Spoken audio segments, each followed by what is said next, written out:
ہم کریں گے ہر مظلوم کی حمایت۔ بسم اللہ الرحمن الرحیم، السلام علیکم، میں ہوں حرین فاطمہ اور آپ دیکھ رہے ہیں حمایتی نیوز HD چینل۔ نظر ڈالتے ہیں آج کی اہم خبروں پر۔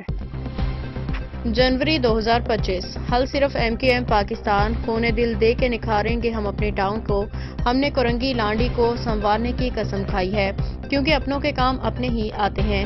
متحدہ قومی موومنٹ پاکستان کے حق پرست رکن قومی اسمبلی حلقہ NA 233 جاوید حنیف بھائی، رکن قومی اسمبلی NA 234 معین عامر پیرزادہ بھائی، MPA نجم مرزا بھائی کو علاقے کی عوام کی جانب سے سابقہ UC 29 موجودہ UC 7 کرنگی نورانی مسجد چائنا گراؤنڈ سمیت مختلف ایریاز میں سیوریج لائن کی شکایات موصول ہوئیں کہ ان علاقوں میں طویل عرصے سے سیوریج لائن کا نظام درست کام نہیں کر رہا تھا، جس میں انہوں نے فوری طور پہ اپنے کوآرڈینیٹر وسیم الدین میاں بھائی کو مذکورہ شکایات کے ازالے کی ہدایات دیں، جس پہ وسیم الدین میاں بھائی نے ان کاموں کو وزٹ کیا اور آج اپنی زیر نگرانی سیکشن اور روڈنگ کا کام آغاز کیا گیا۔ اس سے نکاسی آب کا درینہ مسئلہ حل ہو جائے گا۔ اس موقع پہ بڑی تعداد میں علاقہ عوام موجود تھے، جنہوں نے اپنے درینہ مسائل کے حل کے لیے متحدہ قومی موومنٹ پاکستان کی قیادت رکن قومی اسمبلی حلقہ NA 233 جاوید حنیف بھائی، رکن قومی اسمبلی حلقہ NA 234 معین عامر پیرزادہ بھائی،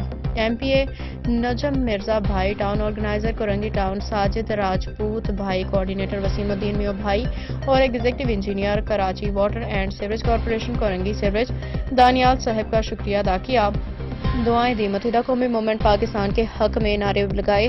اس موقع پہ اراکین ٹاؤن کمیٹی شہزاد بھائی، منور بھائی، UC ذمہ داران گلفام بھائی اور دیگر UC ذمہ داران موجود تھے۔ متحدہ قومی موومنٹ پاکستان کرنگی ٹاؤن غلام مصطفیٰ جات کی رپورٹ۔ اب تک کے لیے اتنا ہی، مزید خبروں اور اپڈیٹس کے لیے دیکھتے رہیں حمایتی نیوز HD چینل۔